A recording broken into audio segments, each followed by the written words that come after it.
الله أكبر لا إله إلا الله والله أكبر الله أكبر ولله الحمد. Assalamualaikum warahmatullahi wabarakatuh. Allahu Akbar, Allahu Akbar, Allahu Akbar. Allahu Akbar, Allahu Akbar, Allahu Akbar. Allahu Akbar, Allahu Akbar, Allahu Akbar. Walillahil hamd. Alhamdulillahilladzi ja'ala Idul Adha li'ibadihil muttaqin. أشهد أن لا إله إلا الله وحده لا شريك له وأشهد أن محمدا عبده ورسوله. اللهم صل على محمد وعلى آله وصحبه أجمعين.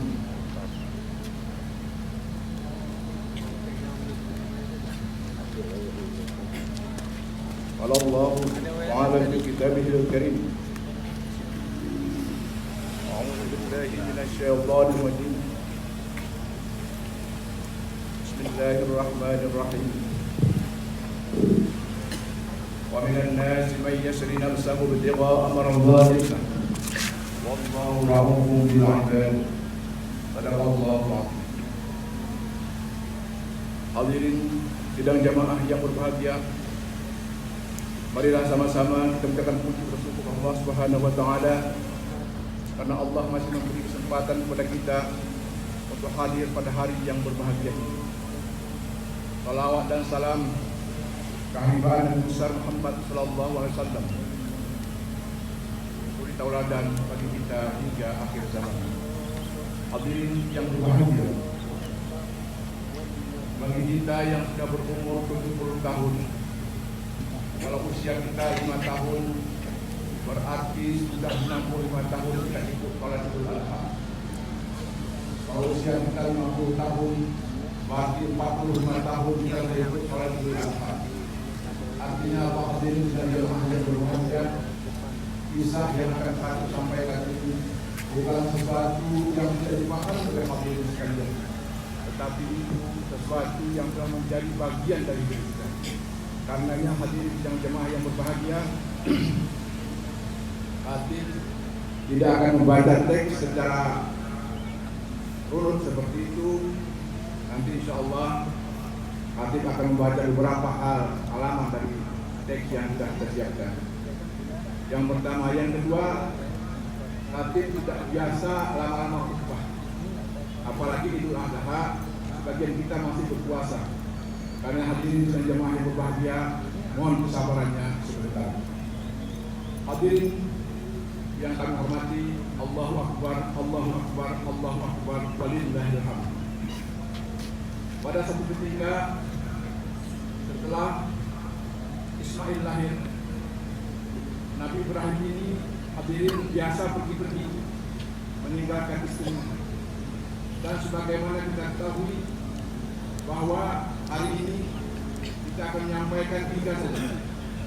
Ibrahim alaihissalam sosok tauladan dan bagus. Karena itu Nabi kita ini, Nabi Ibrahim, sering pergi-pergi meninggalkan istri. Pada suatu ketika, sewaktu mau pergi, Ismail masih kecil, Hajar apapun tidak ada, air tidak ada, rumah seperti itu. Akhirnya Hajar bertanya kepada Ibrahim, "Ya Pak Ismail, wahai ayahnya Ismail, kemana lagi? Kemana lagi? Kemana lagi?" Pergi Nabi Ibrahim beberapa meter sampai 10 meter, dikejar sama Hajar. Kemana lagi? Dijawab oleh Nabi Ibrahim, "Ini perintah Allah." Sewaktu Nabi Ibrahim mengatakan ini perintah Allah, malaikat yang menyaksikan hal ini sedang jemaah Tuhan tertegun dengan jawaban, Siti Hajar. Ya, ayah Ismail, kalau memang itu perintah Allah, aku ikhlas. Ikhlas bukan lemah, ikhlas bukan kalah. Ikhlas adalah awal dari segalanya. Hadirin sidang jemaah yang berbahagia, kita sudah tahu bahwa Nabi Ibrahim sudah dikaruniai anak itu umur 100 tahun. Bayangkan berapa lama dia berdoa sudah mendapatkan anak. Tapi begitu dapat anak, bagaimana Pak Imam tadi membacakan ayat? Falamma balaga Musa ya qala ya bunayya inni ara fil. Kalau Syekh Wahbah Zuhaili, hari pertama, kalau hadirin mau saya kasih misal, tapi misalnya tidak kena memang, tapi saya kasih misal. Bisa bayangkan bapak-bapak waktu nunggu istri lahir anak pertama. Kalau lahir anak pertama di Zainal Abidin, itu sampai ke pasar Aceh dan kaki, kalau tidak lihat tahan, saking bingungnya. Tetapi hadirin sedang jemaah yang berbahagia, bolak-balik mikir sendiri, merenung sendiri Nabi Ibrahim. Malam tidur lagi, datang lagi itu mimpi. Bolak-balik, akhirnya datang lagi yang ketiga. Baru lanjutkan ayat ini, hadirin dan jemaah yang berbahagia. Arafil manam anni azbahuka fanzur madza tara. Hebatnya dalam kehidupan ini kan Nabi Ibrahim, sosok yang agung, perintah dari yang agung, pada hari-hari yang agung.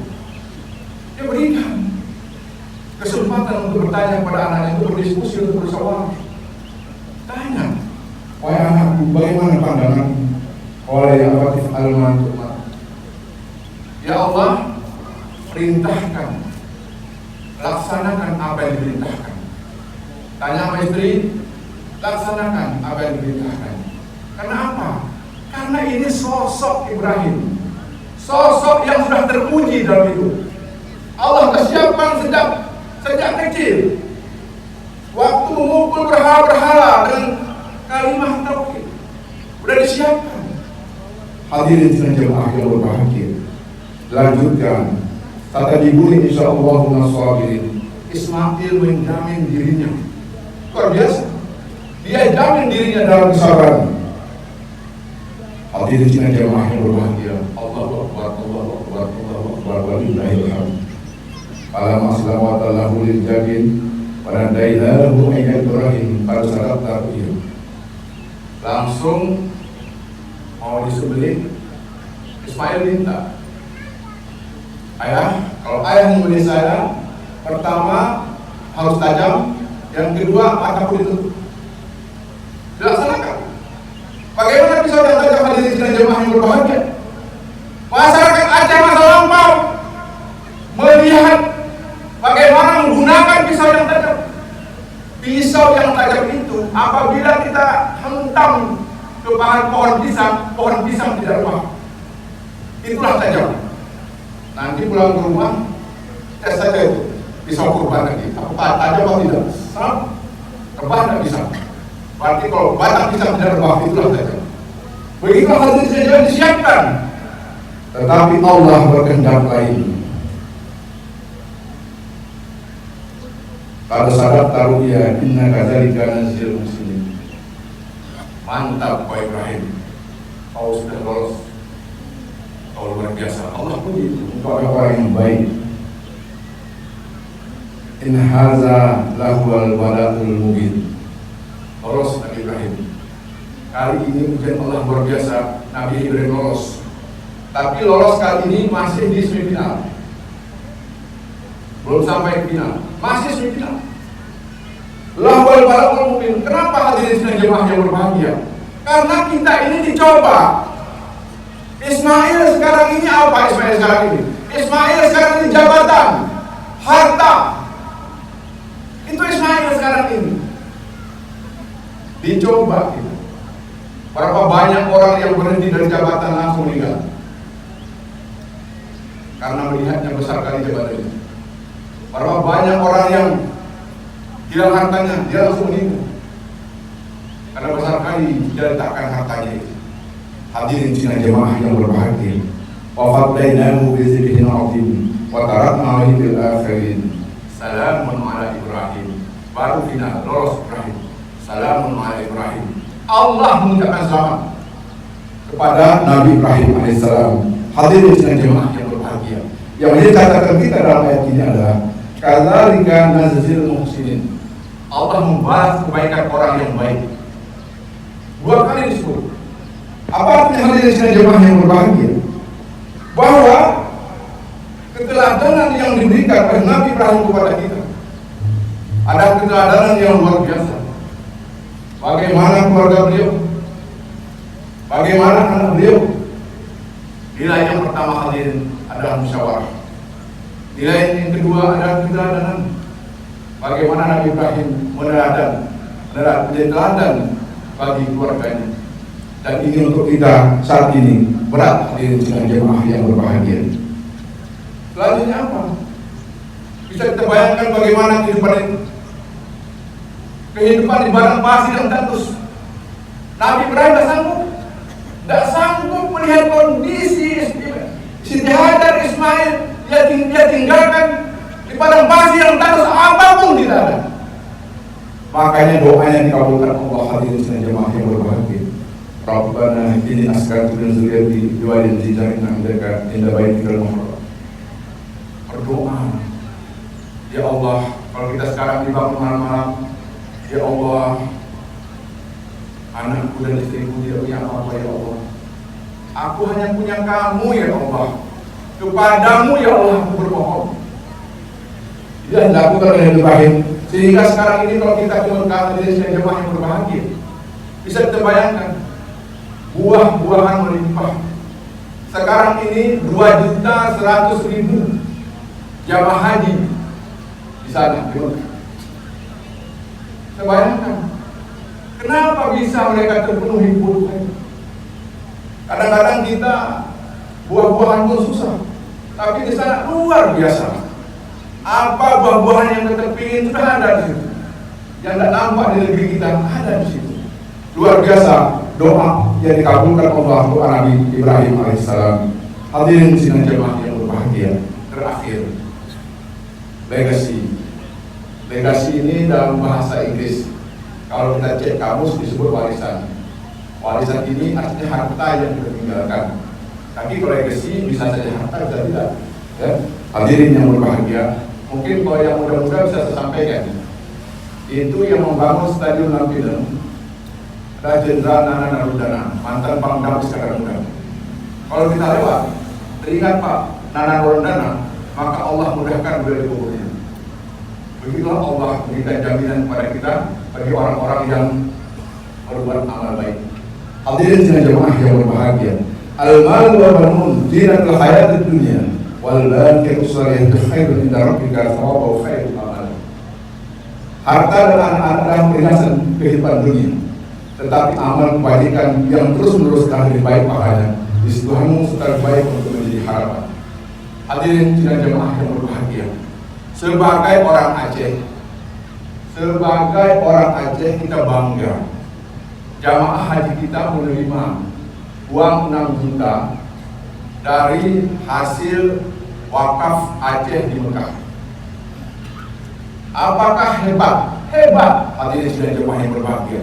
Itulah legasi Habib Mughal Al-Asyid dan kawan-kawan, mewakafkan hartanya di Masjidil Haram. Sekarang setelah 200 tahun kita anak cucunya menikmati ini. Apakah hebat kita? Mana hebat? Apakah kita hebat? Mana hebat? Hebat apa? Apanya hebat? Hadirin sidang jemaah yang berbahagia, dia meninggalkan itu untuk kita. Apakah kita meninggalkan seperti dia untuk keturunan kita? Itulah pertanyaannya. Hebat, memang hebat. Tapi apakah kita meninggalkan untuk anak cucu kita sesuatu yang diingat terus oleh orang sampai sekarang? Saya tidak bisa bayangkan bagaimana pahala yang diterima oleh mereka atas amal-amal yang mereka tinggalkan kepada kita. Hadirin, apakah kita bisa? Bisa. Mungkin kita bisa diingat oleh tetangga kita. Mungkin kita boleh diingat oleh saudara kita.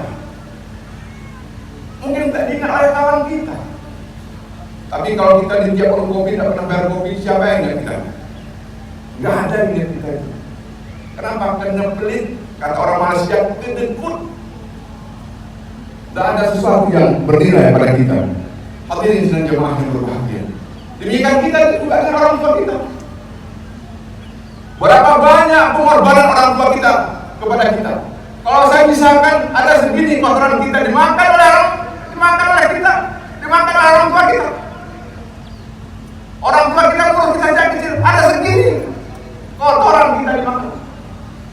Apa sanggup hadirin dan jemaah yang berbahagia? Tapi dalam realitas kehidupan sekarang, seorang orang tua dapat mengurus 10 anaknya, tapi 10 anak belum tentu bisa mengurus orang tuanya. Kemana sudah kita hadirin dan jemaah yang berbahagia? Kemana iman kita? Kemana sudah hilang iman kita hadirin dan jemaah yang berbahagia? Mana sudah penghormatan kita? Karena hadirin dan jemaah yang berbahagia, kita dalam hal berkorban, kita bisa lihat bagaimana nenek Minah, seorang pedagang lemah, tetapi tiap hari 5.000, tiap hari 5.000, tiap hari 5.000, setahun ada 1.800.000, dia bisa berkorban. Kita, uang kita miliaran, hanya kambing. Mudah-mudahan di tempat lain banyak. Kalau hanya kambing, hadirin dan jemaah yang berbahagia. Dan sekarang ini luar biasa. Kalau tiap kampung di Banda Aceh ini kita teliti, rata-rata 20 ekor lembu. Tapi Bapak Ibu sekalian, jangan sampai tanya di kampung. Di kampung-kampung sana kambing pun tidak ada. Jadi karena wajiblah bagi kita untuk terus berbagi. Hadirin yang berbahagia, dengan Idul Adha ini, marilah kita tingkatkan sensitivitas kita dengan Allah, sensitivitas kita dengan makhluk, dengan saudara kita, dengan tetangga kita. Mudah-mudahan apa yang diharapkan dari khutbah pada hari ini, meningkatlah takwa kita dan kita terus berjalan sesuai dengan teladan kita, yaitu Nabi Ibrahim alaihissalam. Mudah-mudahan ada manfaat bagi kita sekalian. Barakallahu li wa lakum fil Qur'anil azim. Wa nafa'ani wa iyyakum bima fihi minal ayati wa dzikril hakim. Wa taqabbal minni wa minkum tilawatahu innahu was-sami'ul 'alim.